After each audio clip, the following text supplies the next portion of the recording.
Hello everyone, आप सभी का स्वागत है हमारे यूट्यूब चैनल में। और आज की इस वीडियो में हम एक नया यूनिट स्टार्ट करने वाले हैं जिसका नाम है प्रोबेबिलिटी। और आज की इस वीडियो में हम इसके सारे बेसिक पॉइंट्स और फॉर्मूले स्टडी करेंगे। तो चलिए आज की वीडियो की शुरुआत करते हैं। तो सबसे पहले आपको ये पता होना चाहिए कि प्रोबेबिलिटी क्या होता है। तो प्रोबेबिलिटी मतलब कोई भी चीज होने की संभावना, मतलब कोई भी चीज होने की पॉसिबिलिटी होती है प्रोबेबिलिटी। तो चलो हम प्रोबेबिलिटी को एक एग्जांपल के थ्रू समझते हैं। एक simple day to day life example है। आपने अपने घर में कभी ना कभी बोर्ड गेम्स तो खेले ही होंगे। उसमें आपने डाइस को देखा है। डाइस में 6 फेसेस होते हैं फ्रॉम नंबरिंग 1 to 6, 1 2 3 4 5 and 6। ये डाइस के 6 फेसेस होते हैं। तो ये ऐसा क्वेश्चन एग्जाम में बन सकता है प्रोबेबिलिटी पे।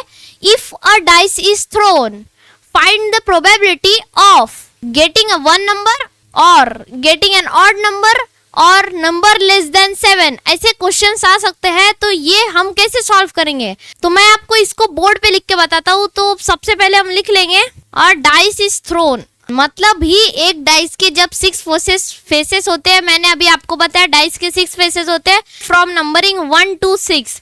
सो इसमें टोटल आउटकम्स हो गए 6। अब आप बोलोगे टोटल आउटकम्स क्या होते हैं। तो कोई भी इवेंट मीन्स अगर हमें क्वेश्चन में एक सब क्वेश्चन दिया होगा कि find the probability of getting an odd number, ये अगर एग्जांपल ले डाइस वाला, find the probability of getting an odd number, तो हम वहाँ फर्स्ट नंबर लिख के कंटिन्यू करेंगे। Let A B event for getting an odd number, और वहाँ पे हम सबसे पहले लिखेंगे टोटल आउटकम्स। तो हम यहाँ पे टोटल आउटकम 6 इसलिए लिख रहे हैं क्योंकि एक डाइस के 6 फेसेस होते हैं, मीन्स इसकी 6 आउटकम्स निकल सकते हैं, इसके 6 पॉसिबिलिटीज निकल सकती है। तो इसका टोटल आउटकम हो गया 6। तो हम यहाँ लिख लेंगे total outcome is equals to 6। ये हो गया अब टोटल आउटकम। और अभी हम ऐसा कंसिडर कर लेते हैं कि हमें क्वेश्चन में 2 सब क्वेश्चन दिए हैं। हमें पहले दिया है कि find the probability of getting 2 number. तो हम यहाँ लिख लेंगे सब क्वेश्चन में 1 हमें 2 नंबर की प्रोबेबिलिटी ढूंढना है, और सेकंड हम रख लेते हैं एंड इवन नंबर। हमें ये 2 सब क्वेश्चन दिए, कंसीडर करो। एक हमें प्रोबेबिलिटी ढूंढना है 2 नंबर की कि क्या पॉसिबिलिटी है कि जब हम डाइस थ्रो करेंगे तो हमें 2 नंबर मिलेगा, इसकी क्या पॉसिबिलिटी है। And second an even number, means अगर हम डाइस थ्रो करेंगे, वो डाइस थ्रो करने के बाद उस क्या पॉसिबिलिटी है कि कोई इवन नंबर आए उसमें। ये 2 सब क्वेश्चन दिया है, हम इसको सॉल्व करेंगे। तो हमने यहाँ पे सबसे पहले टोटल आउटकम निकाल लिया 6। अब हम क्या करेंगे, मैंने जैसे आपको बताया कि इवेंट क्या होता है। तो सबसे पहले हम फर्स्ट के लिए इवेंट लिखेंगे। तो ये हो जाएगा let A be the event for getting 2। हमने ए एज ए इवेंट ले लिया, फॉर गेटिंग हमें 2 की प्रोबेबिलिटी फाइंड आउट करना है। तो हम यहाँ पे लिख लेंगे, पहले हम लिखेंगे टोटल आउटकम्स जो कि है 6, एंड देन हम लिखेंगे फेवरेबल आउटकम। यहाँ फेवरेबल आउटकम्स 1 लिखेंगे। मैंने यहाँ पे फेवरेबल आउटकम 1 क्यों लिखा और ये फेवरेबल आउटकम क्या होता है। तो यहाँ पे क्वेश्चन में देखो, हमें फर्स्ट सब क्वेश्चन में दिया है कि हमें 2 की प्रोबेबिलिटी फाइंड आउट करनी है। अब एक डाइस में कितने 2 रहते हैं, एक डाइस में एक ही 2 रहता है, मीन्स उसकी आने की प्रोबेबिलिटी एक ही है, मीन्स उसका फेवरेबल आउटकम हो गया 1। अब इसको हम सेकंड वाले सब क्वेश्चन के साथ देखते हैं एंड इवन नंबर। देखो यहाँ पे एन इवन नंबर है, तो 1 to 6 के बीच में कितने इवन नंबर आते हैं, 3 इवन नंबर्स आते हैं, 2 4 and 6। सो ये 3 इवन नंबर हो गए, 2 4 and 6। तो हमारा यहाँ पे फेवरेबल आउटकम हो जाएगा 3 जब हम ये इवन नंबर का निकालेंगे। सो टोटल आउटकम्स तो वही रहेगा, टोटल आउटकम्स को हम बदल नहीं सकते, टोटल आउटकम वही रहेगा। बस हमें फेवरेबल आउटकम को चेंज करना है जब हम प्रोबेबिलिटी कोई और इवेंट की या कोई और क्वेश्चन की निकाल रहे हो। तो अभी हम यहाँ 2 की प्रोबेबिलिटी निकाल रहे हैं, तो एक डाइस में एक ही 2 रहता है, तो यहाँ पे उसका फेवरेबल आउटकम हो जाएगा 1। तो अब हम इसे फॉर्मूले में पुट करते हैं, और प्रोबेबिलिटी, कोई इवेंट की प्रोबेबिलिटी निकालने का फॉर्मूला क्या है। तो कोई भी इवेंट की प्रोबेबिलिटी निकालने का फॉर्मूला है, यहाँ हम फॉर्मूला लिख लेंगे। So therefore probability of event ए ये देखो इवेंट ए, मतलब ये देखो हम वन जो यहाँ पे सब क्वेश्चन को सॉल्व कर रहे हैं वहां पे हम इवेंट ए ले रहे हैं, तो यहाँ पे हम लिखेंगे probability of event A, P of A. यहाँ पे आप कंफ्यूज मत होना, ये प्रोबेबिलिटी ऑफ इवेंट ए है। Probability of event A is equals to, हम न्यूमरेटर में रखेंगे favourable outcomes divided by total outcomes. तो ये देखो ये फॉर्मूला है, ये फॉर्मूला प्रोबेबिलिटी के लिए स्टैंडर्ड फॉर्मूला है, आपको ये अपने नोटबुक में जरूर से लिख के रख लेना चाहिए। ये मोस्ट इंपॉर्टेंट फॉर्मूला है। अगर आपको कोई भी इवेंट की प्रोबेबिलिटी फाइंड आउट करना है, कोई भी इवेंट यानी कोई भी केस, यहाँ पे देखो यहाँ पे हमें दो केस दिए हैं प्रोबेबिलिटी फाइंड आउट करने के लिए, एक 2 का और एक इवन नंबर का। तो हमने यहाँ पे एक फॉर्मूला लिख लिया है, probability of event A is equals to favourable outcomes by total outcomes. हम इसी फॉर्मूले से कोई भी इवेंट की प्रोबेबिलिटी फाइंड आउट कर सकते हैं। तो सबसे पहले हम केस 1 यानी ही इवेंट 1 की प्रोबेबिलिटी फाइंड आउट करते हैं। चलो, तो हम यहाँ लिखेंगे फर्स्ट केस। तो फर्स्ट केस में प्रोबेबिलिटी ऑफ इवेंट ए, तो हम यहाँ लिखेंगे प्रोबेबिलिटी ऑफ इवेंट ए। तो यहाँ पे सबसे पहले फेवरेबल आउटकम्स है 1 एंड टोटल आउटकम्स है 6, तो प्रोबेबिलिटी ऑफ इवेंट ए हो जाएंगी 1/6। ये प्रोबेबिलिटी ऑफ इवेंट ए हो गई 1/6, मींस 1/6 पॉसिबिलिटी है कि हमें 2 नंबर मिले after the dice is throne. अब ये फर्स्ट केस सॉल्व करने से आपको इतना तो पता चल ही गया होगा कि प्रोबेबिलिटी क्या होती है, इवेंट क्या होता है, उसकी पॉसिबिलिटी क्या होती है और ये फॉर्मूले का यूज कैसे करना है, फेवरेबल आउटकम्स और टोटल आउटकम्स क्या होते हैं। तो चलो बढ़ते हैं सेकंड केस की तरफ। देखो सेकंड केस में क्या लिखा है, an even number. An even number हम सबसे पहले फाइंड आउट करेंगे एक डाइस में कितने इवन नंबर आते हैं। सो एक डाइस में 3 इवन नंबर्स आते हैं, 2, 4 एंड 6। तो यहाँ पे हमारे टोटल आउटकम्स हो जाएंगे 6, वो तो हमेशा 6 ही रहेंगे, और हमारे फेवरेबल आउटकम्स क्या हो जाएंगे, वो हो जाएंगे 3। तो हम यहाँ पे लिख लेंगे let B event for getting and even number.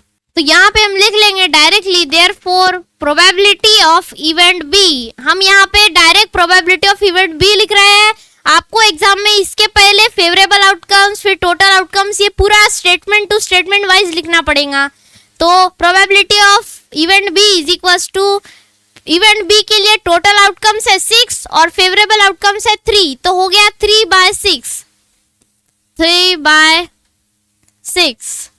अब आप बोलोगे ये और रिड्यूस हो सकता है, पर इसको हम रिड्यूस क्यों नहीं कर रहे, क्योंकि प्रोबेबिलिटी में जो टोटल आउटकम्स होते हैं हम उसको कभी भी रिड्यूस नहीं करते, वो वैसे के वैसे ही रहते। तो चाहे ऊपर 3 हो, चाहे ऊपर 5 हो, चाहे ऊपर 4 हो, हम उसको रिड्यूस नहीं कर सकते, चाहे वो डिवाइड हो भी रहा हो तो भी नहीं। तो ये हमारा फाइनल आंसर हो गया for event B means for case number B. ये वाला सेकंड केस के लिए an even number means 3/6 possibility है कि हमें डाइस थ्रो करने के बाद एक इवन नंबर मिले। तो आई होप आपको यहाँ तक समझ में आया होगा, ये पूरा फॉर्मूला समझ में आया होगा प्रोबेबिलिटी कोई भी इवेंट निकालने की। ये आपको फॉर्मूला अपने नोटबुक में जरूर से लिख के रख देना चाहिए। अब हम आपको एक और फॉर्मूला बताते हैं जो कि प्रोबेबिलिटी से रिलेटेड है। तो फॉर्मूला है probability of event A plus probability of event A complement. Complement मतलब नॉट ए, नॉट ए मतलब हम आपको इसको भी एक एग्जांपल के थ्रू समझाते हैं। सपोज यही एग्जांपल ले लो और डाइस इज थ्रोन। सो क्या प्रोबेबिलिटी है, फर्स्ट 2 आने की एंड सेकेंड नॉट 2 आने की। नॉट 2 ऐसा भी आपको क्वेश्चन में दिया रहता है, तो आपको क्वेश्चन केयरफुली पढ़ना है। तो फर्स्ट दिया है 2 आने की, वो तो हम आसानी से निकाल लेंगे, पर सेकंड वाला हम कैसे निकालेंगे, नॉट 2 आने की। मतलब क्या प्रोबेबिलिटी है कि 2 ना है, तो हमें ये फॉर्मूला यूज करना पड़ता है probability of event A plus probability of event A complement is equals to 1। हम आपको एक फॉर्मूला लिख के बताते हैं। तो वो फॉर्मूला कुछ ऐसा है, हम कोई भी इवेंट के लिए वो फॉर्मूला यूज कर सकते हैं। ऐसा नहीं कि सिर्फ ए के लिए यूज कर सकते हैं, हम उसको ए के लिए, बी के लिए और कोई भी अल्फाबेट्स के इवेंट के लिए यूज कर सकते हैं। तो हम यहाँ पे ए ले लेंगे example. So probability of event A plus probability of event A complement, मैंने आपको बताया कॉम्प्लीमेंट मतलब नॉट, इज इक्वल्स टू 1। तो ये फॉर्मूला है और ये आपको अपने प्रैक्टिस बुक में, अपने नोटबुक में नोट करके लिख लेना चाहिए।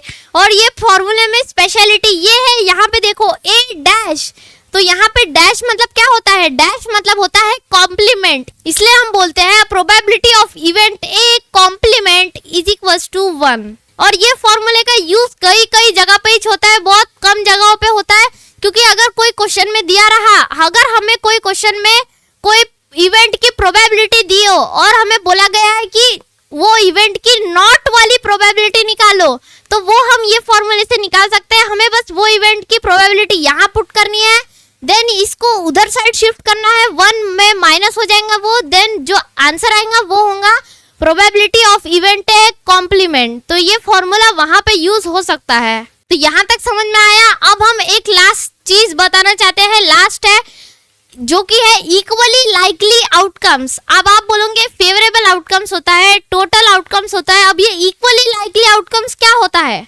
हम आपको इसको भी एक एग्जांपल के थ्रू समझाते हैं, क्योंकि प्रोबेबिलिटी हम कुछ भी डेफिनेशन या स्टेटमेंट के थ्रू नहीं समझा सकते, उसमें हमें हर बार एग्जांपल की जरूरत पड़ती है।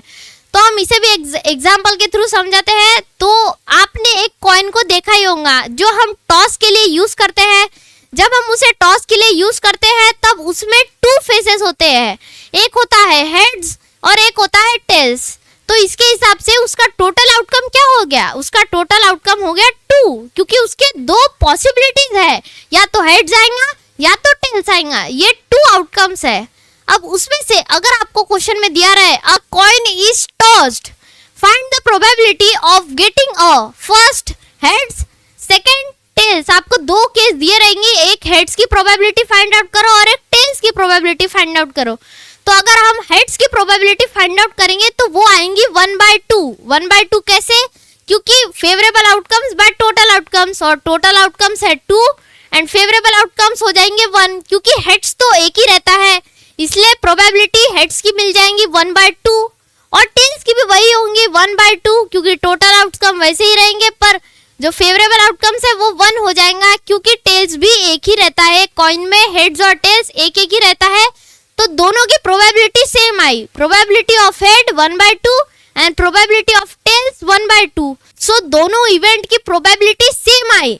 सो अगर गिवन क्वेश्चन में जब हम आंसर निकालते हैं तो उसमें जितने भी इवेंट्स हम निकालते हैं उसकी प्रोबेबिलिटी अगर सेम आई तो उसको हम बोलेंगे इक्वली लाइकली आउटकम्स। समझ गए ना?